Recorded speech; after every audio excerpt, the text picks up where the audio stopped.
নমস্কাৰ বন্ধুসকল RAB auto টিভিৰ আজিৰ ভিডিঅ'লৈ আপোনালোক সকলোকে স্বাগতম জনাইছো। তেনেহলে বন্ধুসকল আমি জানো যে RAB অটো টিভিত আমি সদায় গাড়ী মটৰ বিভিন্ন কথা আলোচনা কৰো আৰু আজিও তেনে ধৰণৰ এটা টপিক আপোনালোকৰ সন্মুখলৈ লৈ আহিছো। আশা কৰো আপোনালোকে ভিডিঅ'টো শেষলৈকে চাব যাতে আজিৰ যেটো বিষয়বস্তু হয় এই গোটেই বিষয়বস্তুটো আপোনালোকে খুব ভালকৈ বুজিব পাৰে। তেনেহলে বন্ধুসকল আজিৰ আমাৰ টপিকটো হৈছে গাড়ীত ব্যৱহৃত বিভিন্ন ধৰণৰ হেডল্যাম্প বাল্বস কেনেকুৱা টাইপৰ হেডল্যাম্প বাল্ব আমি গাড়ীত ব্যৱহাৰ কৰো বা মটৰসাইকেলত গাড়ী মটৰসাইকেল দুই ঠাইতে আৰু তাৰ প্ৰকাৰবিলাকৰ ভিতৰত যদি আমি চাবলৈ যাওঁ কোনটো প্ৰকাৰ আমাৰ কাৰণে আটাইতকৈ বেছি উপযোগী হয় আৰু কোনটো বাল্বে আপোনালোকক আটাইতকৈ কম মূল্যত ভাল সাৰ্ভিস দিব পাৰিব। তেনেহলে বন্ধুসকল আহক ভিডিঅ'ৰ মুখ্য বিষয়বস্তুলৈ যাওঁ। আমি যদি হেডল্যাম্পৰ কথা কওঁ হেডল্যাম্পৰ বাল্বৰ কথা কওঁ তেনেহলে 35 ওয়াট আৰু 55 ওয়াট দুটা টাইপৰ বাল্ব আমি দেখিবলৈ পাওঁ দুইটা 12 ভোল্টৰ বাল্ব হয় আৰু যেটো 35 ওয়াটৰ বাল্ব হয় এটো সাধাৰণতে বাইক বিলাকত দেখা যায় আৰু 55 ওয়াটৰ বাল্ব বিলাক ম্যাক্সিমাম কাৰত দেখা যায়। কাৰত সাধাৰণতে 35 ওয়াটৰ বাল্ব নাথাকে হয়তো পুৰণা দিনত থাকিছিল যদিও আজিকালি নাথাকে। বন্ধুসকল যদি উদাহৰণ লবলৈ যাওঁ তেনেহলে TVS Star City বা বাজাজৰ বা হিৰো হোণ্ডাৰ যিবিলাক হিৰোৰ হোণ্ডাৰ দুইটা কোম্পানীৰ মানে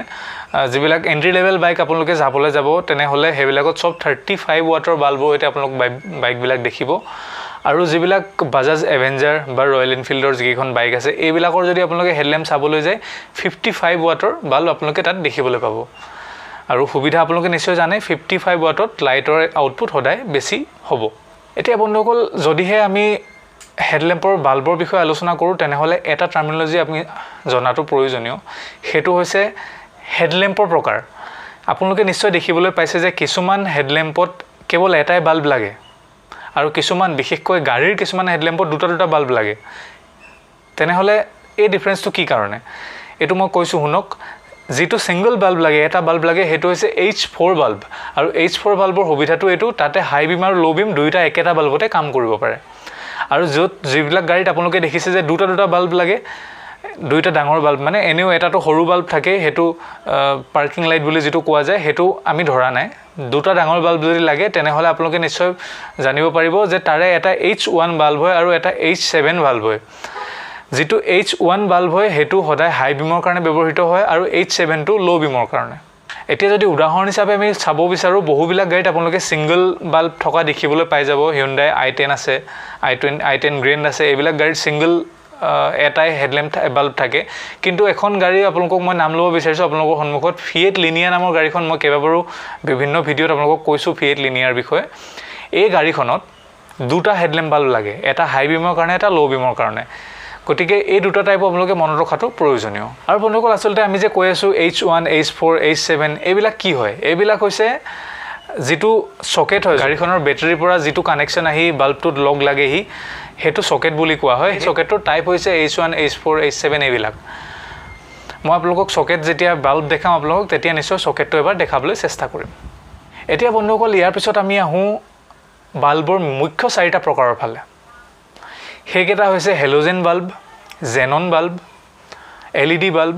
আৰু লেজাৰ বাল্ব। তেনে বন্ধুসকল আটাইতকৈ প্ৰথমতে হেলোজেন বাল্বৰ কথা জানো। হেলোজেন বাল্ববিলাক হৈছে খুব বহুত পুৰণা হয় আৰু এই হেলোজেন বাল্বেৰে আমাৰ গাড়ী মটৰ সম্ভৱ আৰম্ভণি হৈছিল হেলোজেন বাল্বৰ হৈতেই গতিকে যথেষ্ট পুৰণা বাল্ব হয় আৰু আজিও ৰিলায়েবল হয় বহুতো গাড়ীত আজিকালিও হেলোজেন বাল্ব দেখিবলৈ পোৱা যায়। উদাহৰণ আকৌ এবাৰ ল'ব পাৰো Hyundai Grand i10 যেটো পুৰণা মডেল আছিল হেতু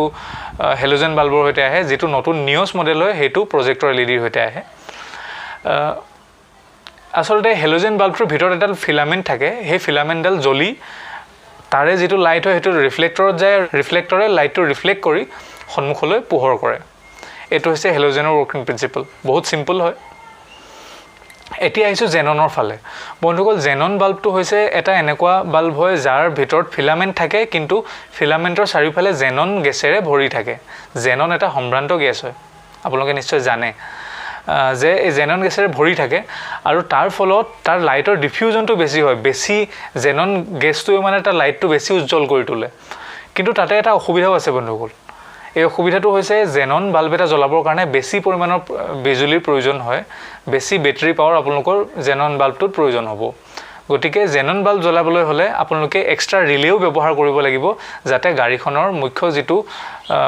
সাৰ্কিট বা যেটো ওয়্যাৰিং হয় ওয়্যাৰিংটো যাতে বেয়া হৈ না যায় গতিকে সেইটো কাৰণে আপোনালোকে ধ্যান দিয়াটো প্ৰয়োজনীয় আৰু এনেও আপোনালোকে যদি জেনন সেট এটা কিনিবলৈ যায় তাতে ৰিলেটো এক্সট্ৰাকৈ কিনিব লগা নহয় লগতে ৰিলেটো আহে আৰু ইয়াৰ ইনষ্টলেশ্যন প্ৰচিজাৰটো যথেষ্ট পৰিমাণে কমপ্লেক্স যেহেতু আমি ৰিলেৰ কানেকশ্যনো কৰিব লগা হয় বন্ধুসকল যদি জেনন বাল্বৰ আমি এক্সাম্পল ল'ব বিচাৰোঁ তেনেহ'লে আপোনালোকে ল'ব পাৰে যিখন পুৰণা মাৰুতি বলেনো আছিল সেই বলেনোখনৰ যিটা বাল্ব হয় সেই বাল্ব দুটা জেনন বাল্ব হয় আৰু উইথ প্ৰজেক্টৰ আছিল বন্ধুসকল এতিয়া আহিছোঁ LED বাল্বৰ ফালে আৰু LED বাল্ব আচলতে আজিৰ দিনত খুব যথেষ্ট বেছি পৰিমাণে ব্যৱহৃত হয় আৰু যোৱা 4-5 বছৰৰ ভিতৰতে এই যথেষ্ট পপুলাৰিটি পাবলৈ সক্ষম হৈছে LED বাল্বৰ কেইবাটাও ভাল গুণ আছে বন্ধুসকল LED বাল্বৰ প্ৰথম ভাল গুণ হৈছে খুব কম বিজুলী বা কম বেটাৰী পাৱাৰতেই জ্বলিব পাৰে আৰু খুব ভাল ইলুমিনেশ্যন সন্মুখলৈ দিব পাৰে আৰু LED বাল্বৰ অন্য এটা লাভ হৈছে যে LED বাল্বে খুব সোনকালে 1 ছেকেণ্ডৰ ভিতৰতে আপোনাক সম্পূৰ্ণ ইলুমিনেশ্যন দিব পাৰে কিন্তু জেননৰ ক্ষেত্ৰত এটো মই ক'ব বিচাৰিছোঁ যে জেনন বাল্বে কেতিয়াও সম্পূৰ্ণ ইলুমিনেশ্যন সোনকালে দিব নোৱাৰে প্ৰায় 10-15 ছেকেণ্ড সময়ৰ প্ৰয়োজন হয় জেনন বাল্ব এটা সম্পূৰ্ণকৈ জ্বলি উঠিবলৈ তাৰ পাছত আহিল বন্ধুসকল লেজাৰ বাল্বটো এটা নতুন টেকনলজি হয় ওচৰাম ফিলিপছ এনেকুৱা যিবিলাক ডাঙৰ কোম্পানী আছে তেওঁলোকে লেজাৰ বাল্বৰ ওপৰত কাম কৰি আছে আৰু আচলতে লেজাৰ বাল্বৰ সুবিধাবিলাক মই আপোনালোকক ক'ব বিচাৰিছোঁ সুবিধা মানে কি ইয়াৰ ৱৰ্কিং প্ৰিন্সিপলটো LED নিচিনা একেই লাইট এমিটিং ডায়োডৰ নিচিনা ইয়াৰ ৱৰ্কিং প্ৰিন্সিপলটো একেই ইয়াৰ সাইজটো LED-তকৈ সৰু হয় সেইকাৰণে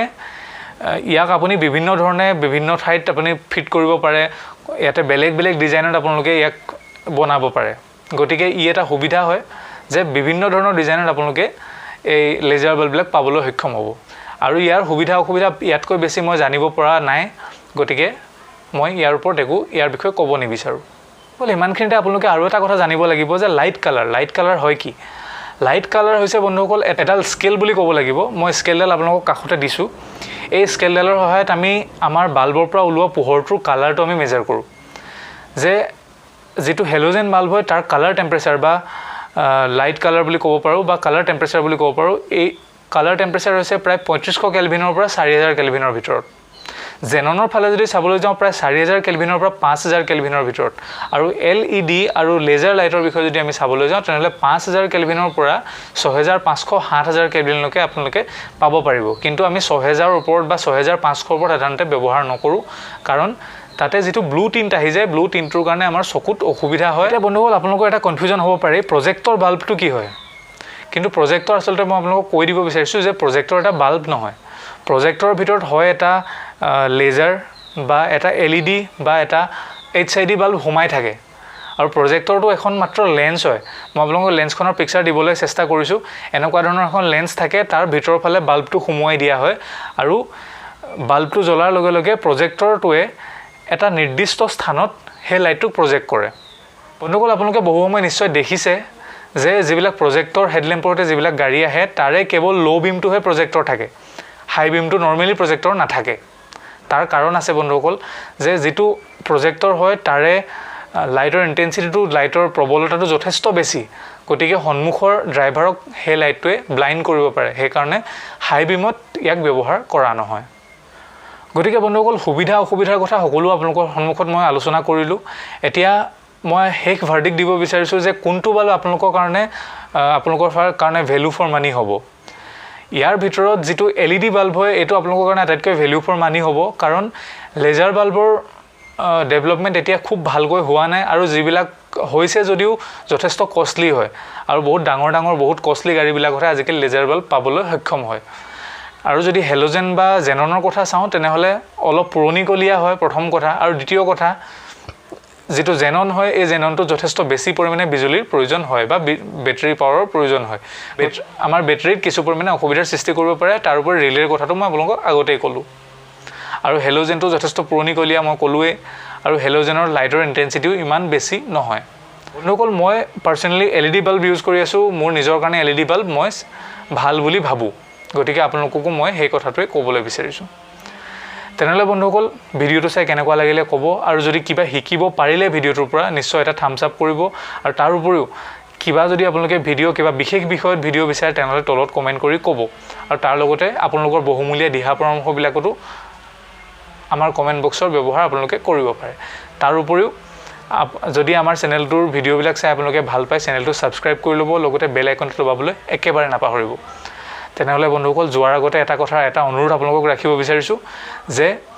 যিটো মহামাৰীৰ সিচুৱেশ্যন আমাৰ ভাৰতত চলি আছে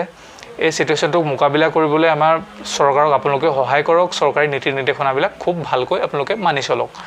তাৰ উপৰিও বন্ধুসকল আপোনালোকে যদি কিবা কাৰণত কৰিবলৈ যাব লগা হয় তেনেহ'লে নিজৰ সেফটি নিজৰ সুৰক্ষা সুবিধা সকলোবিলাক চাইহে যেন আপোনালোকে আগবাঢ়ে আৰু ইয়াকে কৈ আজিৰ ভিডিঅ'ৰ সামৰণি মাৰিছোঁ বন্ধুসকল নমস্কাৰ